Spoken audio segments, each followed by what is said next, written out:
Welcome back. If you've just joined us, you're watching the news at 10, broadcasting on Channels Television live from Lagos. A quick reminder of our top stories now.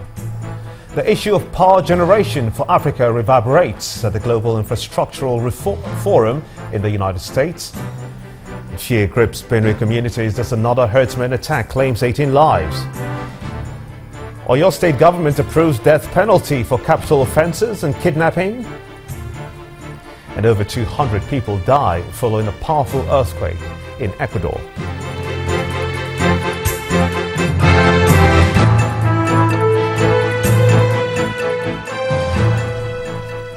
Do remember, all our top stories can be found on our website. It's channelstv.com and on youtube.com/channelsweb. Visit m.channelstv.com to view us live on your mobile device. You can also download the Channels TV app for Android, iOS and Windows phones from your respective stores. And when you're done downloading, we do urge you to please interact with the Channels Eyewitness feature on our Android, our iOS and Windows platforms. If you've got pictures or videos you'd like to share with us, simply tap on the Channels TV app on your device, swipe to reveal the Eyewitness menu and follow the instructions. And here are some pictures you sent into our Eyewitness portal. We begin with this photo from College Road in Oba, Lagos State. It shows dropping electricity cables. Our Eyewitness reporter wants relevant authorities to fix it. Next is this photo from Osogbo in Osun State's capital, showing a fuel station in smoke. Our Eyewitness reporter alleges the station was set ablaze by hoodlums. Our next photo is from Jabi Airport Road in Abuja, the Federal Capital Territory. It shows the aftermath of a road accident. Our Eyewitness reporter advises motorists to adhere to speed limits. And from Benue in Benue State comes this photo showing what our Eyewitness reporter describes as poor state of infrastructure at the camp of the internally displaced persons. And finally, is this photo from Galadima Charlie Board bus stop area in Gwarimpa, Abuja. It shows what appears to be a growing night market. We do sincerely thank you for sending in those pictures, as we ask that you keep them coming.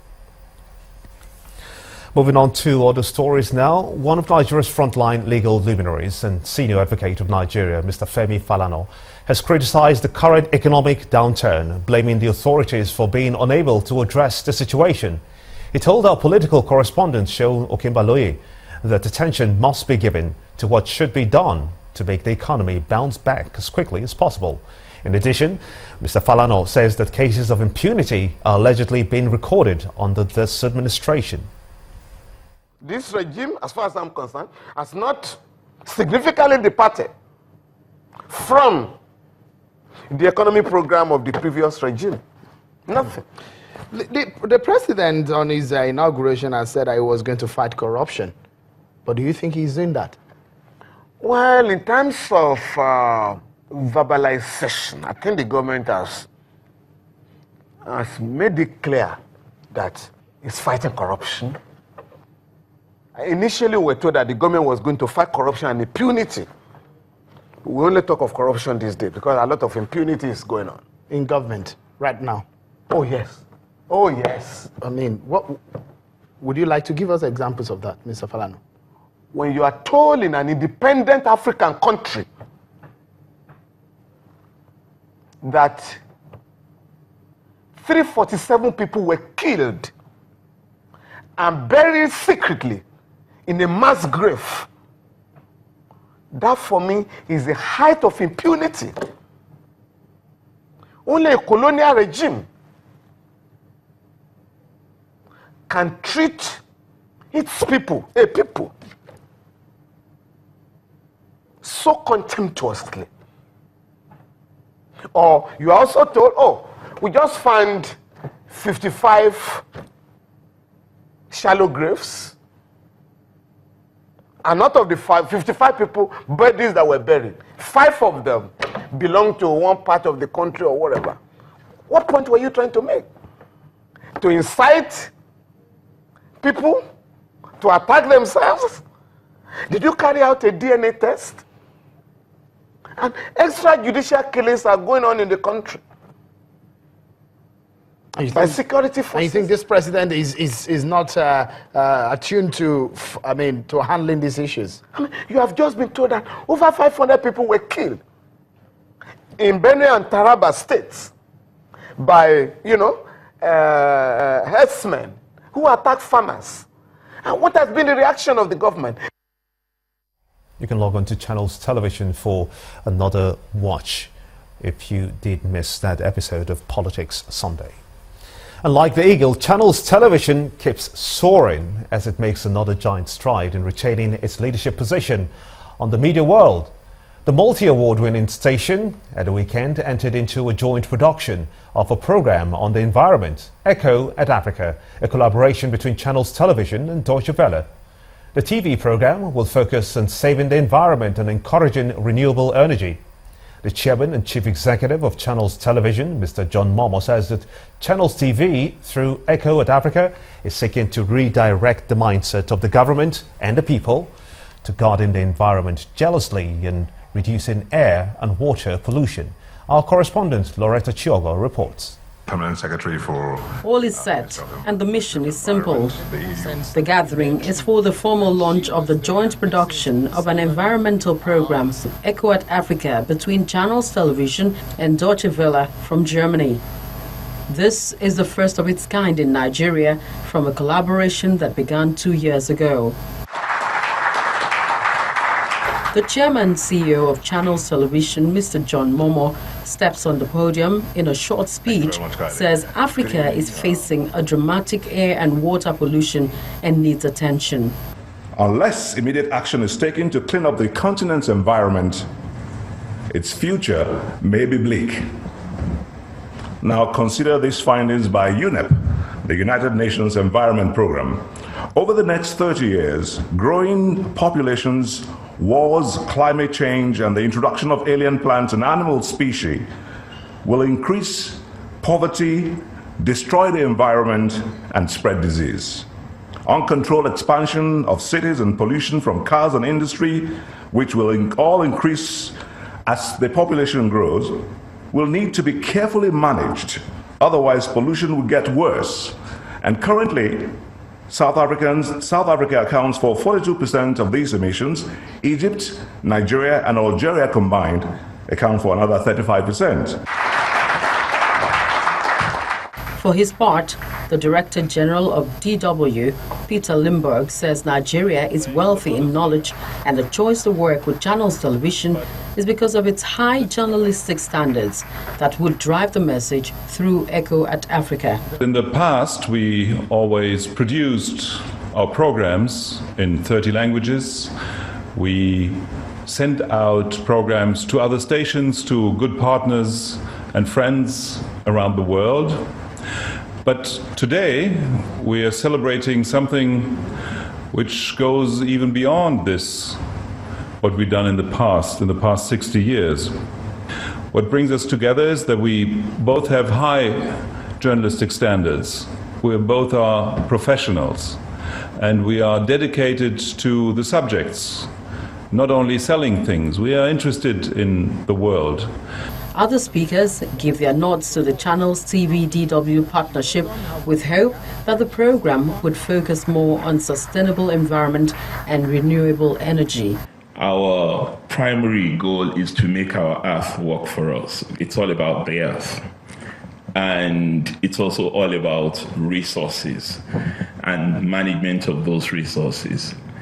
For us, we know that we can generate the kind of resources that our country wants us to generate without paying due attention to what is happening to the environment. In no distant future, if we do not do the right thing, with partnerships such as this, with partnership from the private sector, from individuals, from non-governmental organizations, the map of Nigeria may change in a number of years. What will happen? Some of our coastal states may disappear. Within the EU, we do support a lot of schemes related to environmental education.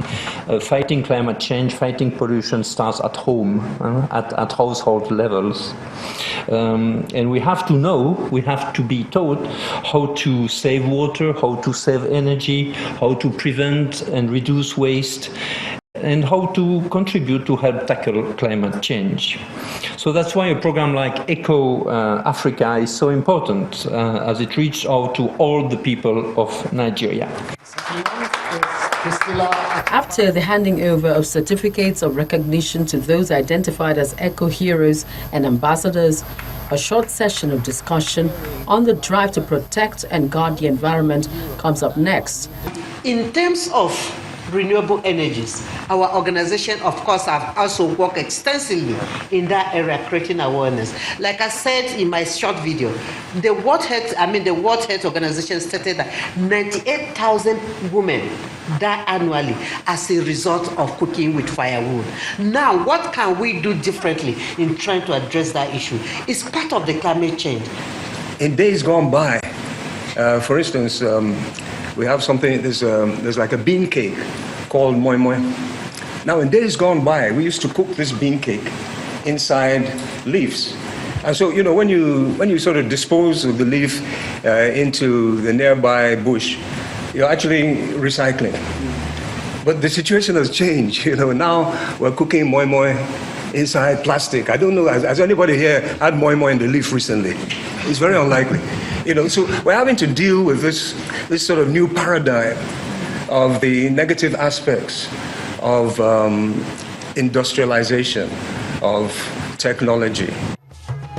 And finally, the reason for the gathering, the signing of the Memorandum of Understanding between Channels Television and DW. Currently, 2 episodes of Echo at Africa have aired on Channels Television and DW in Germany. The 3rd episode is already on queue for airing on both stations. Loretta Chiogo, Channels Television News.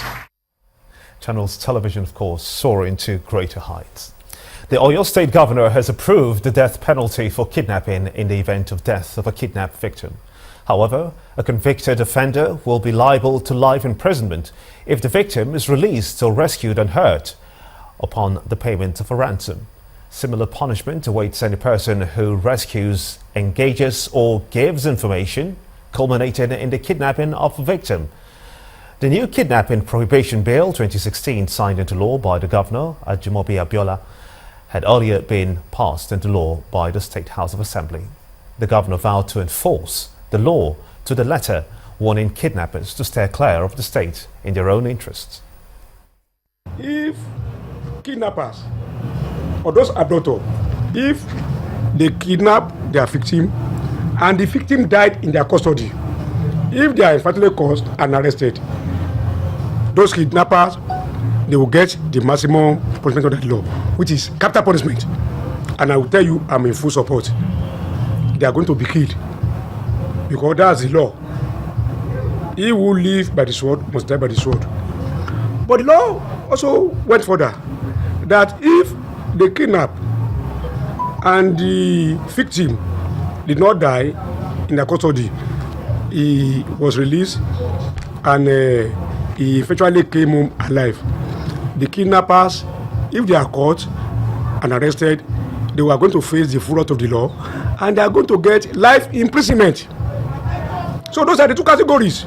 So in essence, in our state, we are saying it's either you get death sentence, death penalty rather, or you are saying a kidnapper is sentenced to life imprisonment, which is good, and that is going to be a deterrence to all those who are involved in such nefarious crime. In the meantime, the Directorate of the State Services in River State has arrested 5 suspects in connection with the alleged kidnap and subsequent murder of one barrister Samson Warlow, a youth corps member serving in Imo State in November 2015. The State Director of the DSS, Justin Ajayi, told Channels Television that the suspect, who includes 4 males and 1 female, waked away the victim at Rumokoro area of the state capital.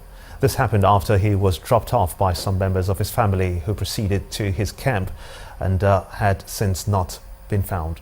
According to the DSS, the suspect had been on the run until the female member of the gang was nabbed. The suspects will be formally arraigned before a magistrate court in Port Harcourt.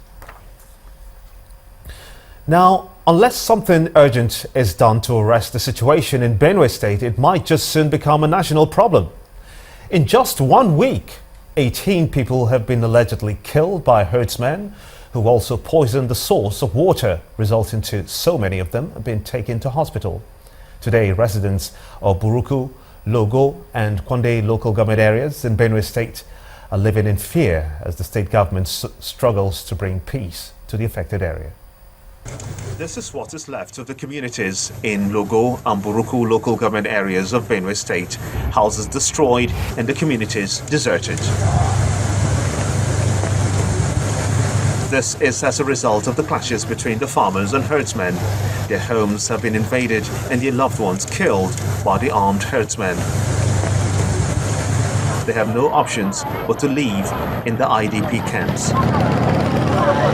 Some of the survivors of the crisis narrate their ordeal and are asking the federal government to help rebuild their communities. They are not any longer going to school. Nothing is moving. They are just stranded, sleeping in the market square. So we are now appealing to the President of the Nigerian Republic, Buhari, that let him send his people to come and build a house for our people and let our children go back to school. Within 1 week, about 18 people were killed. 36 were injured, and after that they did not end up there. They went to a way where the villagers fetched their water. They poisoned the well, so people that drank from that well were to be taken to the hospital. But their sons in the Federal House of Assembly are concerned about the plight and have brought relief to them and have vowed to stand by their people. Our immediate concern was to ensure that even as you are displaced and become homeless, you do not go hungry and starve to death. And that is why the materials that have been brought to you today contain largely of foodstuff. I want to salute your patience in these trying times, and to also encourage you to remain steadfast and avoid every temptation that will result in the breakdown of law and order. Some of the steps we are taking is to request the federal government to ensure that certain strategic areas that are remote and are boundary areas that are prone to invasion of herdsmen are serviced with new established military camps and police camps, and some of the routes which are used to ferry in people from other parts of the world, of Africa, that are coming in to disturb the peace in this area, are covered by immigration officers, civil defense officers, to ensure that every community knows who is coming in and who is going out. While many of the nursing mothers grapple with the difficult times to care for their little children, the aged IDPs suffer more from anxiety and health-related crises. When the News at 10 returns, Nigeria's military makes more progress in the fight against terror as troops clear Boko Haram hideouts in communities in Benue State. Join us again.